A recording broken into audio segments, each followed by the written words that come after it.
বগুড়ায় শ্বশুর ও পুত্রবধূকে হত্যা ঘটনায় ৩ জনকে এবং ময়মনসিংহে ৩ খুনের আসামিকে গ্রেফতার করেছে পুলিশ। মঙ্গলবার দুপুরে বগুড়ার গোয়েন্দা শাখায় আয়োজিত সংবাদ সম্মেলনে এই তথ্য জানান অতিরিক্ত পুলিশ সুপার।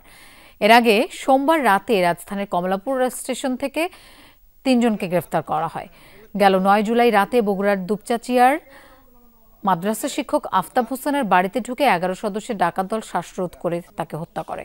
পরে তার পাশের ঘরে ঘুমিয়ে থাকা আফতাবের পুত্রবধূ রিভাকে হত্যার পর নগদ টাকা ও স্বর্ণালংকার লুট করে তারা। ঘটনায় জড়িত বাকি আসামিদের গ্রেফতারে কাজ করছে পুলিশ।